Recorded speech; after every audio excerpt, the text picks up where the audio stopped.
Live from the mist-enshrouded mountaintop fortress that is X and Y Communications headquarters, you're listening to the world-famous Mountaintop Podcast. And now, here's your host, Scot McKay.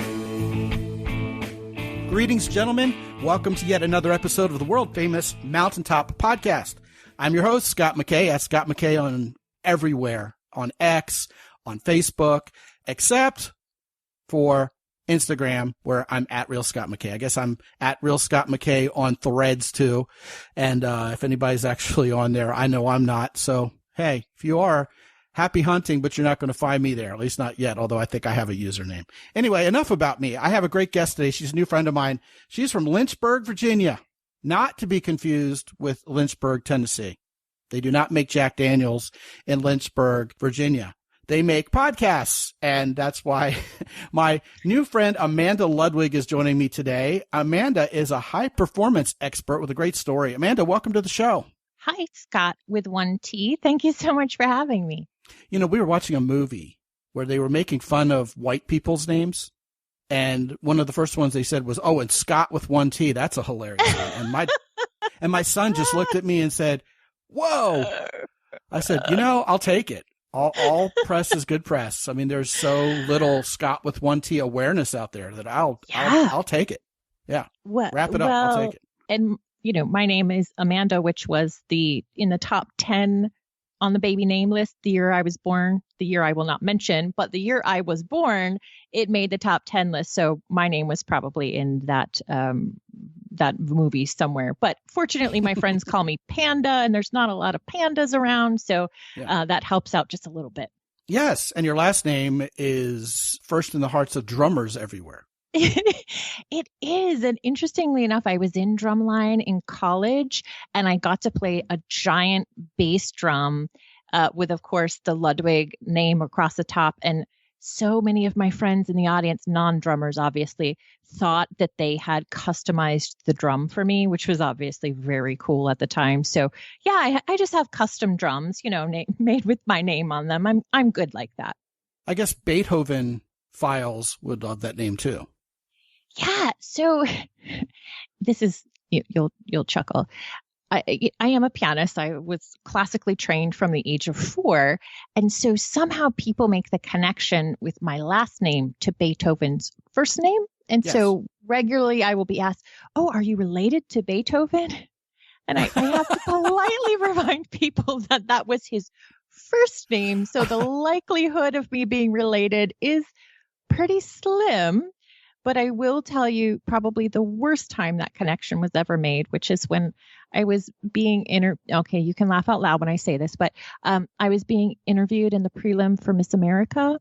And I'm already laughing. Go ahead. Okay, it's okay. I'm laughing with you. Yeah, I mean, I get that it's comical. It got me some scholarship. I'm proud of it, but not everyone feels that way. But one of the judges gave me this question, which was, "Oh, you're a pianist and your name." So he made that connection, and it's not a good idea to maybe correct the judges, because you're trying to score points, not make enemies. And so he said, "Now, what is the significance of the first 3 notes of Beethoven's Fifth Symphony?" Are you kidding me? Like, what kind of interview question is that? And of course, I had no idea. It turns out it was like Morse code for SOS or something. It had some significance, but I did not have an answer for that judge. Maybe that's why I didn't win that year. I was just a runner-up. But I will think the never. Fix was in there. I will never forget thinking to myself, "Look, Judge, that was his first name, not his last name. So I don't know the answer to your question." But these things happen. Rose's niece was probably up there, and he threw her a softball. Like, what 3 things would you most like to give the world as a gift? Well, herpes. And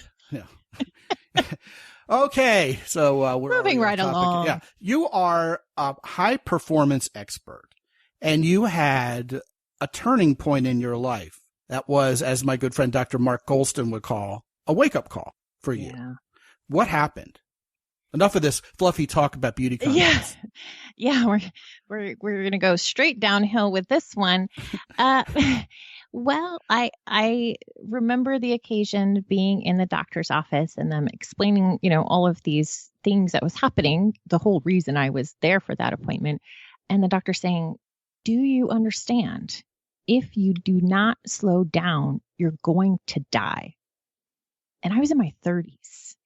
And I had, probably a chip on my shoulder and was like, well, that sounds like a you problem. Like, it sounds like you need to figure out what's going on.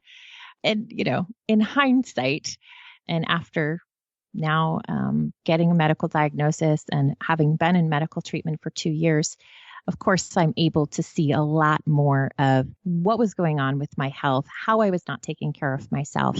And now by working with these amazing team of doctors, therapists, coaches, mentors, I've been able to put together a program to help other high achievers like myself, people who are driven, a little bit gritty, that group of people who, like me, push so hard that we often can ignore our health and our well-being. So that's what I'm really excited to talk to you about today.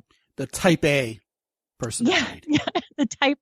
Yes. And we get a bad rap for being type A, but I'll tell you, we type A's, we get some stuff done. Oh yeah, we kick ass. We do. Yeah. And then we kick our own ass sometimes. So that's what we're going to help people prevent together, Scott. Right on. Okay. So how comfortable are you, Amanda, talking to us about what the symptoms were that led you to this doctor's appointment? Because I think a lot of these guys out there are saying to themselves, well, I haven't been feeling so good lately. Is it all because of stress and burnout, which I'm assuming are related? Okay. Maybe that was a hasty assumption, but I'm sure it was a pretty accurate one. I know a little bit about these things, but what was going on there? What should these guys look out for in their own lives? Yeah. So first I want to say the word burnout gets such a bad rap, right? We've heard it so much lately and it kind of gets pushed aside. I know if talking to me 2 years ago before my diagnosis, I wouldn't have paid attention to, picked up a book about burnout or listened to a podcast if I thought the focus was burnout, because I thought I was a little too tough for that. I am extremely mentally tough. And I'll talk about that when we talk about some of these symptoms. But I think that the part about burnout that really needs to be explained well is burnout isn't a weakness. Burnout is simply a physical symptom of prolonged, unaddressed stress. So burnout isn't a mental weakness. Sometimes the very, very strong, mentally tough people are actually more prone to burnout because they are mentally tough enough to go through some of the physical symptoms and just push through. And so I'll give you an example from my own story. I was having some neurological symptoms. And so I would wake up in the morning and Scott, I couldn't walk. I could not move my legs. And I would lay in the bed and I would give myself a motivational speech and I would say, we're doing this. You're getting up. This is what we're going to do today. You have this meeting. You have this. We're going to do this. And I would take my hands and physically move my feet onto the floor.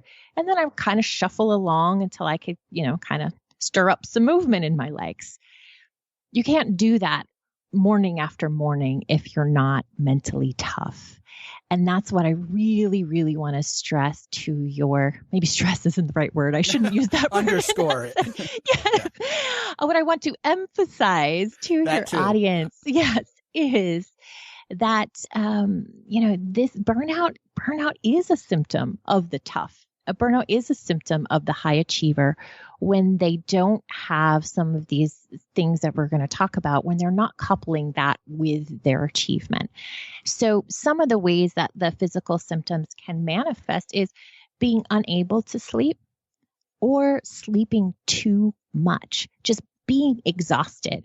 And the word for that is fatigue. And the actual definition of fatigue is when you're resting and not feeling rested. So you may sleep 10 hours on the weekend, but you wake up and you don't feel rested. Another one is to be irritable, not motivated. You may love your job, but getting up and going to it really becomes a struggle. Or social isolation. If you were that guy in college, always with your boys, and now you're not really that motivated to go out because you come home from work so exhausted, that can be a symptom of burnout. We're seeing low immunes. This time of year, particularly, this one can pop up. You're getting sick a lot. You're having digestive issues. You're losing focus. You're less productive than you used to be. Now, if you're a high achiever, you're probably still doing more than everyone else in your office, but you're less productive than you were at one time. Another huge one is when you're noticing that you're relying on alcohol or other substances more often than you used to. So this is not about having a social drink with your friends, a glass of wine with your spouse, but you're relying on alcohol or substances more than you did at one time. And then this one, I thought, Scott, that your audience might have interest in, since we're talking about men dealing with stress, is a huge connection has been made between low libido or ED when it comes to burnout. So if those are things you're noticing in your life, it's time to start looking at burnout or chronic, prolonged, unaddressed stress to see if that can be the cause of your symptoms. And then, of course, if the symptoms are not addressed, then we roll into heart disease, high blood pressure, diabetes. There's even been huge studies on the connection between prolonged stress and cancer, which I just found absolutely not unbelievable. It is very, very believable, but just a really, really interesting connection between those two. Yeah, that list of symptoms is very sobering. Yeah. So every man listening to this is saying to himself, look, I've got to lead. I've got to conquer the world. I got to, feed my family, provide. I've got to be a man here, and I've got to have purpose in my life. I've got to get the job done because no one else is going to do it. And, all this technology that they invented in the last however many years hasn't made my life easier. It's made it, it's only increased the pace and made everything busier. And social media, I'm in front of people all the time. They want to know what I'm doing. I want to know what they're doing. I don't have a free moment to myself. Isn't it some sort of pipe dream that I'm going to be able to de-stressify my life to the point where I don't get sick? It just seems like everybody's doing it. First, thank you to those men who have that mindset of the world is on their shoulders and having to take care of their families and performing in their jobs and that pressure. I can't imagine what that's like because of the expectation on men. I think for me, getting sick was certainly the wake-up call. And it was where my mindset shifted. Because prior to getting sick, which by the way was a medical diagnosis that could have happened either way, but the reason my recovery took twice as long as a regular person, almost 3 times longer, is because I wasn't a healthy person to begin with. So I was burnt out and then got a medical diagnosis. And the symptoms of the medical diagnosis and burnout are nearly identical in so many ways. And so I didn't have the mindset that the life of the achievement and success that I was used to going after wholeheartedly. I mean, I had launched 4 companies before turning 40. I mean, I just was always a go-getter. And I believed, and again, as a lady, I felt like, oh, well, I'm going to have to do a little more to get this, to get some of these things rolling. Competition's a little different. Most of the companies I started were considered being in a man's world. So I felt like I had to work a little harder.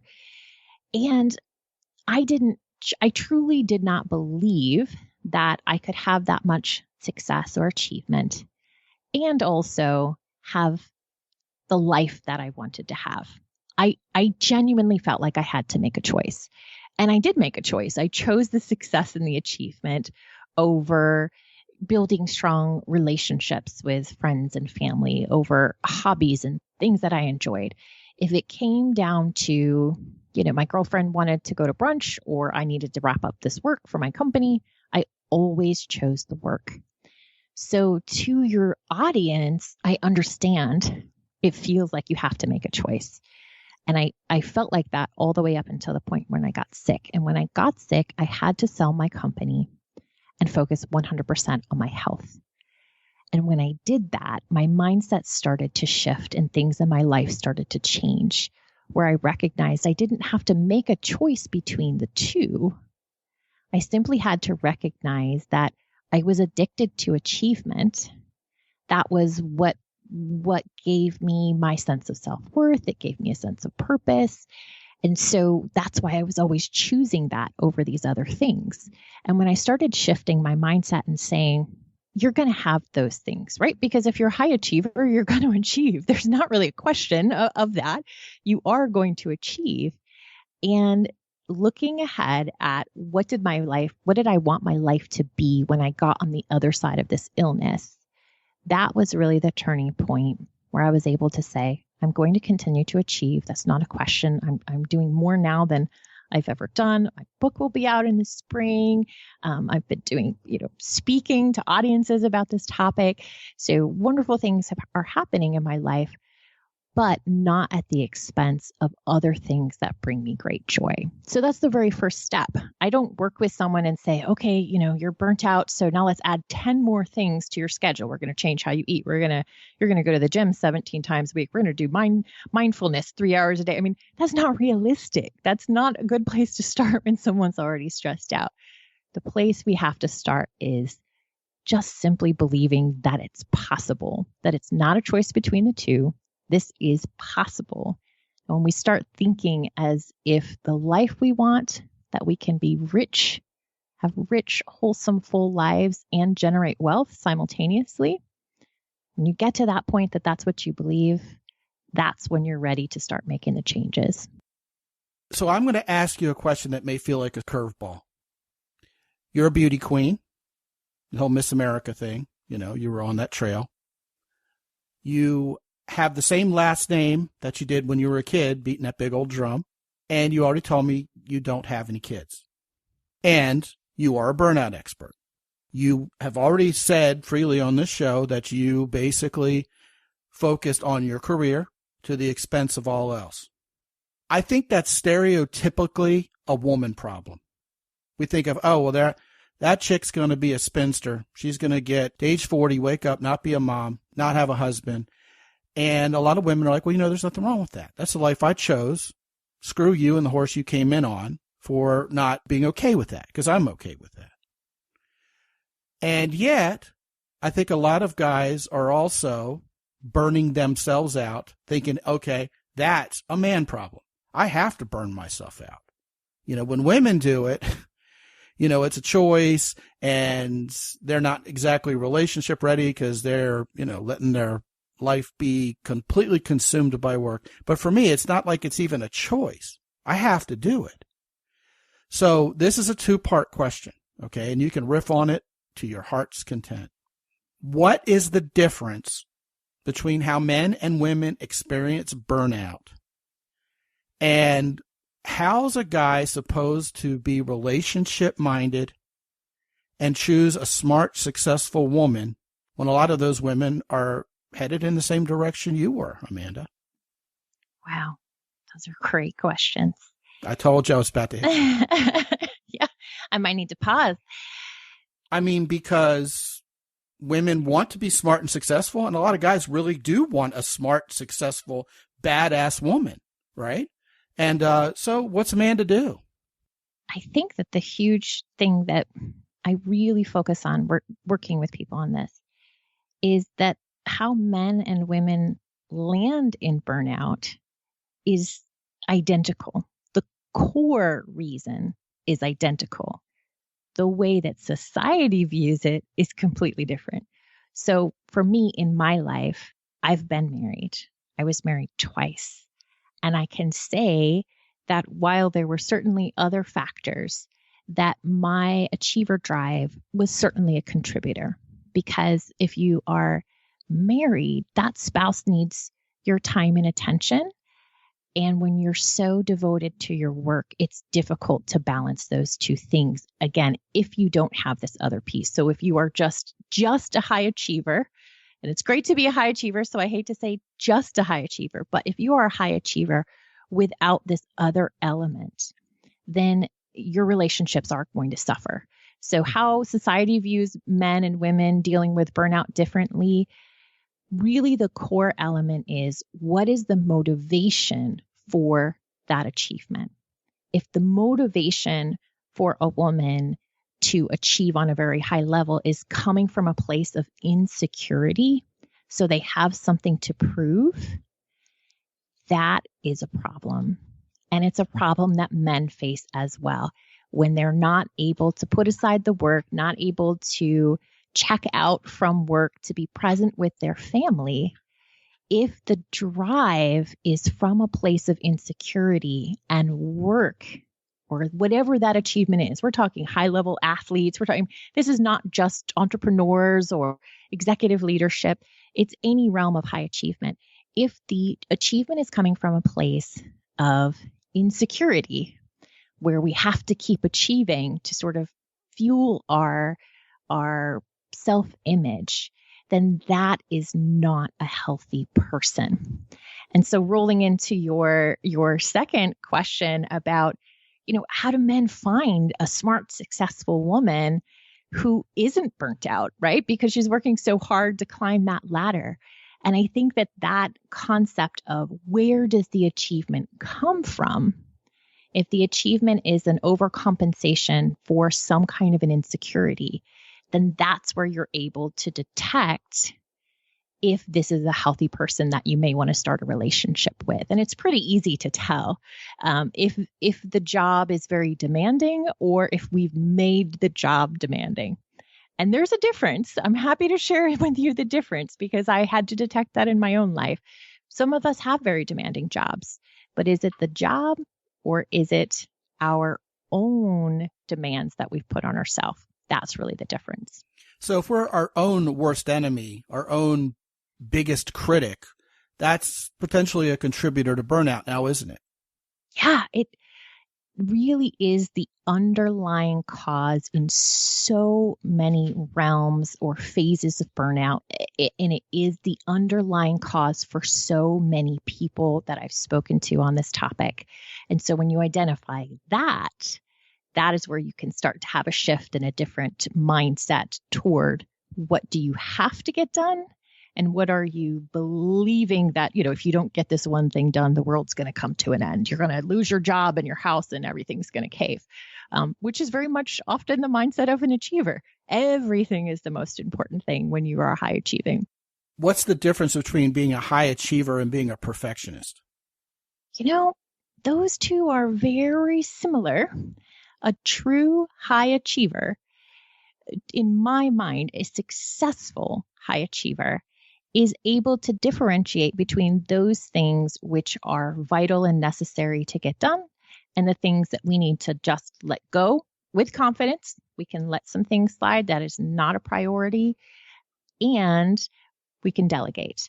And so as a successful high achiever, and this is a sustainable success, because you can peak as a high achiever, you can peak for your success and fall off really quickly. So sustainable success, say that one 3 times fast. Sustainable success for a high achiever is different than a perfectionist who's going to nitpick at every task, whether it's important or not really that vital in their day. Once again on this show, we bring up the matrix involving one axis being urgency and the other one being importance. And there are so many things that are urgent and unimportant that eat up our entire lives. I'm going to tell you a little story that I'm sure you'll relate to at least to some degree.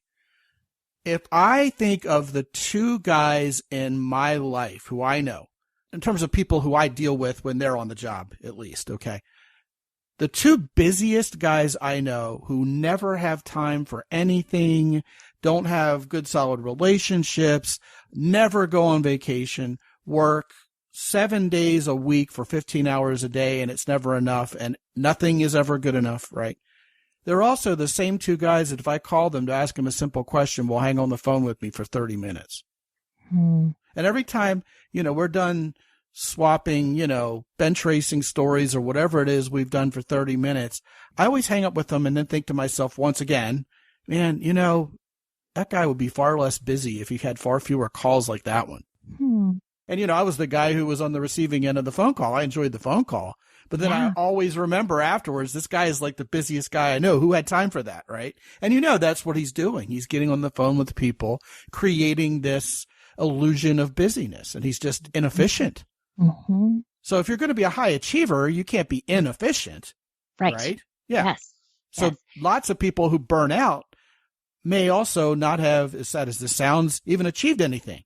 Yes, possible. That is accurate. That can absolutely happen because of just, the hamster wheel. Because to be busy in America, I mean, and certainly in other places, but definitely in the US, it is very popular to be busy. Oh, what am I doing? Oh, I'm just so busy. I'm doing this and this and this. But I found some of the most truly successful, wealthy people that I know, when you ask them what they're doing, they're sort of very casual about, oh, we're working on a few things over here. It's sort of like some of the people who are producing the most, not the busiest, but the people who have really, I mean, they are just knocking it out of the park, don't always have this mindset of, oh, I'm so busy. And I find that very refreshing. It gives me a lot of hope that to be high achieving doesn't mean working 24/7. It means, like you said, being efficient, prioritizing. And when we do those things really well and, cut back. Now, I don't encourage people to cut back on those 30-minute calls with their friends. I want people having more of those 30-minute calls with their friends, just balanced out with really, really efficient performance on the other side of the spectrum. Well, genuinely smart people outsource everything that they shouldn't be uniquely the one who's doing. Absolutely. All busy work, anything someone else could be or should be doing rather than them. And in most cases, those people being outsourced to are better at it anyway, right? All of those tasks get pushed off the table for people who are really efficient in this life. And that decreases some of the busyness. I guess the burnout could boomerang back at you in the form of having to manage everybody and everything, having too many plates spinning in general. But I have absolutely positively observed that the people who are incredibly successful, maybe even famous, and casual and have time and are leisurely and not stressed out are the people who are the best at outsourcing. One of the hardest lessons I had to learn as an entrepreneur. Boy, it's hard to let go of some things. And but when you get to that point, it is extremely freeing. And someone said to me once, a very wise coach that I had for a while, I said, it's just sometimes, because you mentioned sometimes you're outsourcing to someone who's going to do something better than you, that's sort of a no-brainer. But I had the problem saying, well, they just don't do it like me. So I'm still doing it myself. And she said, no one's going to do it like you. But if they're doing it well, let them do it. And I thought, oh, that needs to be the comparison. Not did they do it like me? Did they do it how I would do it? But are they still doing it well? And if so, let it go. And that was a big, big move in my entrepreneurial journey, which of course happened after getting sick. If that happened before I got sick, maybe I would have been a little better off. Yeah. Well, now you can look back with 2020 hindsight and see that. And what we're trying to do for these guys today is maybe see the light before, it hits them head on, right? Yeah. Pay attention to these symptoms, pay attention to these small little things as they creep up. Nothing sort of jumps out at you and says, you're unlikely to wake up one day and have one major health thing. Hopefully it has not gotten that far. That's going to jump out at you. That certainly does happen. But the combination of smaller things, pay attention to those because the recovery is possible. And then once we've recovered the body from burnout, then stepping into this next realm of preventing it from happening again, that's just a huge transformation that can happen in people. I'm here to give the hope. Sometimes a life coach or something like that, people are like, oh, that stuff's not for me. But this is science. I mean, this is just straight science. It's just how it goes. And when we pay attention to that, listen to the science, that's a little easier for some people to swallow. So if anybody wants to chat science, I'll be here all day. Be sure to tip your waitstaff. Yeah. All right. So, what's missing from this conversation so far is, what do we do? What little changes or big changes do we make if you've gotten our attention today, Amanda, and we're saying to ourselves, I'm a burnout candidate. I may even already be there. Practically speaking, what do we change? What shifts do we make? Are they mindset shifts? Are they new habits we need to form? Are there some things we just need to quit cold turkey, or what? What are the steps? The first step is the easiest step. Fortunately, usually the first one's the hardest when you're making a life change. The first step is just acknowledging it. If you think you might be having a little problem with this, it's okay. You can be a high achiever and still be dealing with burnout. Burnout is not for the weak only. Burnout is for the strong. And so being able to acknowledge that is a huge, huge, huge step. And then the second step from a mindset standpoint is saying, this is how it is. I'm acknowledging that this is what I'm dealing with, but it doesn't have to be like this forever. When you can process those two things, you are well on your way. I would add a third one in there. Based on what you have told us today, frankly, Amanda, that you got to realize this could kill you. This is a life and death thing. What's the Robin Williams joke? Death is God's way of saying slow down, right? That's the old joke. I notice you're not laughing. That's the old Robin Williams joke. I found it funny. So you were going to give some practical steps. Go ahead. So 3 really simple things. And I mean, you're going to say, who is this lady? And I thought it was going to be deeper than that. Again, I can't give you 100 things to do today if you're already worn out, right? I was going to say, typical burnout, already apologizing because this isn't too complicated and difficult enough. It's dead simple, right? Go figure. Irony of ironies. Yes. Well, we high achievers, we think everything has to be like, if it's not Olympic level, then it's not for me. And the humor I'm finding in this is I know all these guys listening are going, this is going to be too easy. It can't be that simple. Yeah. And, it's because they're the way they are. I'm raising my hand. I'm thinking the same thing. You and me both. Well, sock it to us anyway. All right. A real simple one you can start with, because you can start it today. Increase your water intake. Oh, boy. So basic, right? Yep. A tip I have for that, we know dehydration increases so many health problems, but it also decreases our mental clarity and performance by about 70%. So if you're having, so if you're having that, you're noticing you're not performing as well on your job, something simple you can do, increase your water intake. And I tell everyone this because a doctor shared this with me. And again, so simple, but amazing. Get a water bottle that you like. How about that?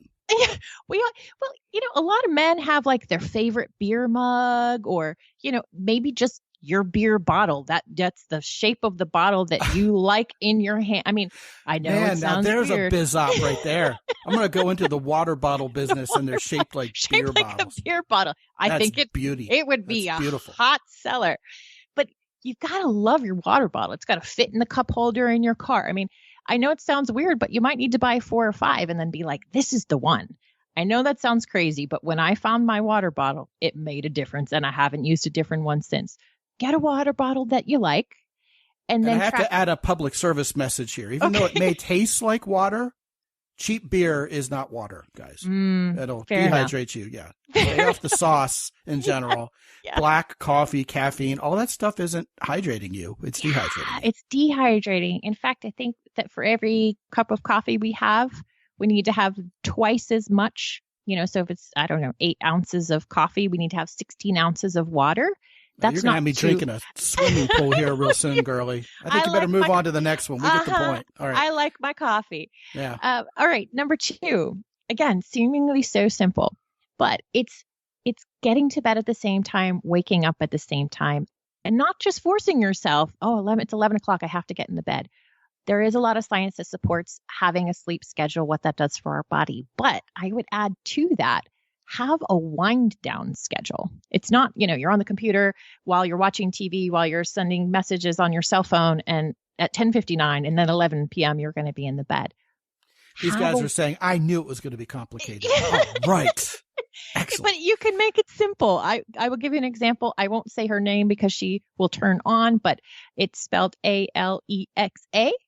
And she dims the lights in my house. She turns things off so that I know, oh, hey, we're going into wind down schedule.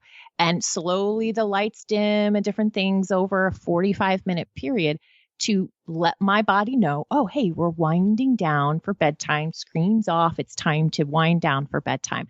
That's so simple. If you've got all that smart everything installed in your house, you can make us a wind down routine. That's another really easy one. I met a woman named Alexa in real life a couple weeks ago. Did you? And we had a fascinating conversation about what it's like to be her. I can only imagine.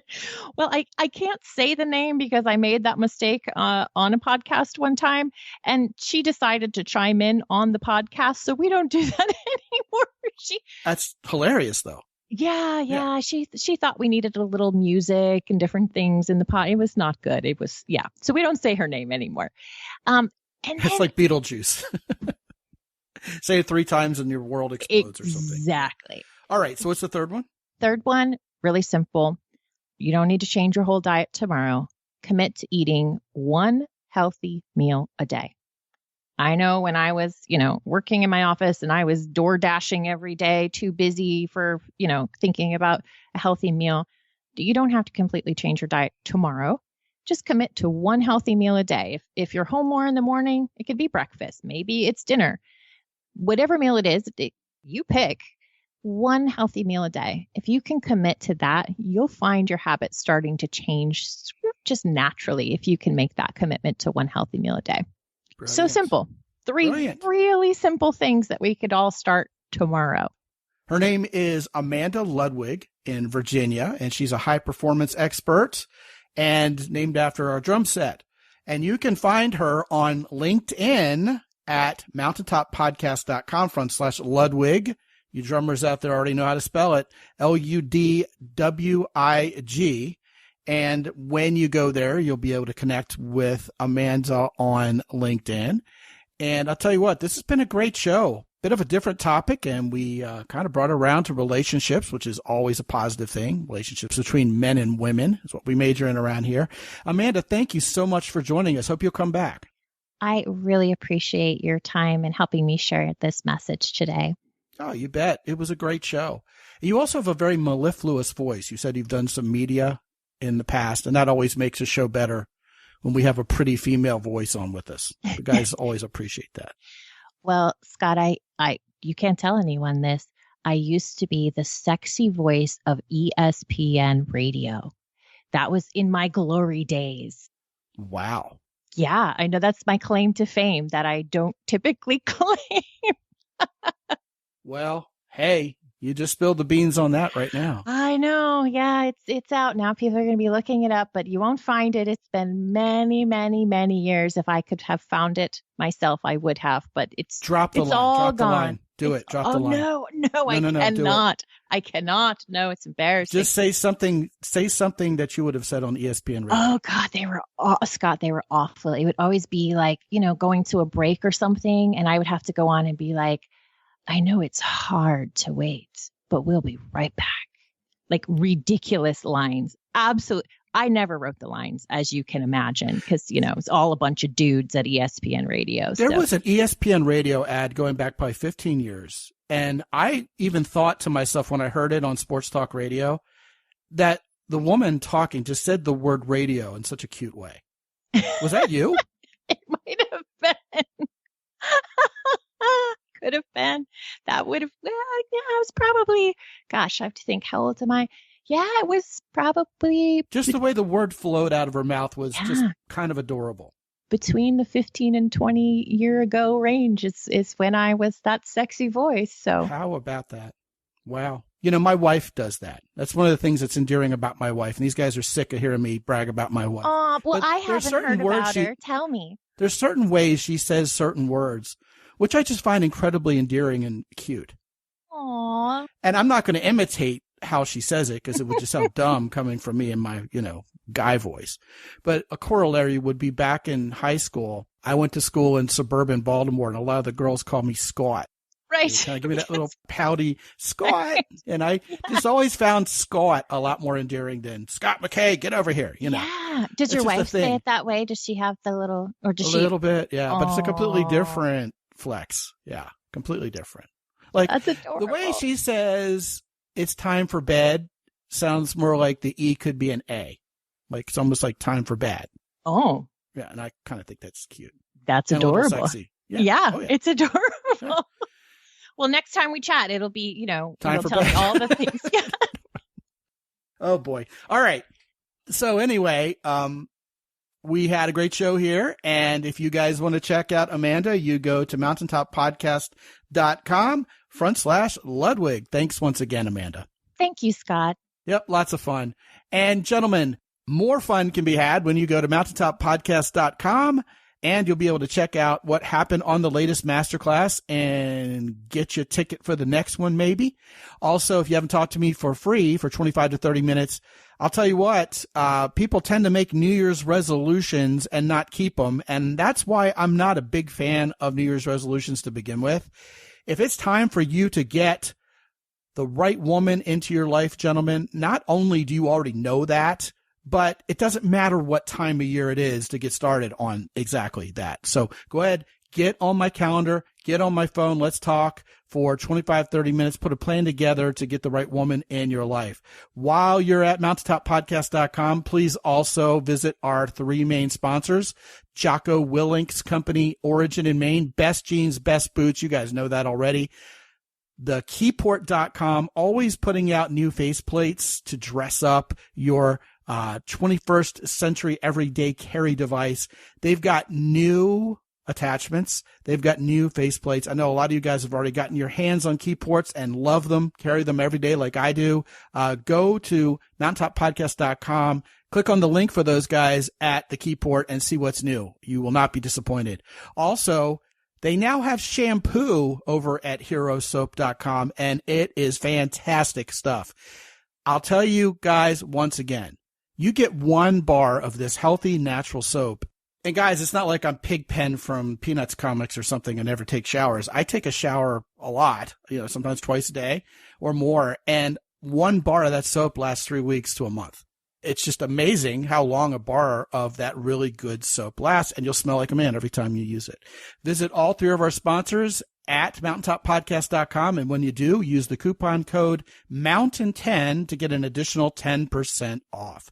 And until I talk to you again real soon, this is Scot McKay from X&Y Communications in San Antonio, Texas. Be good out there.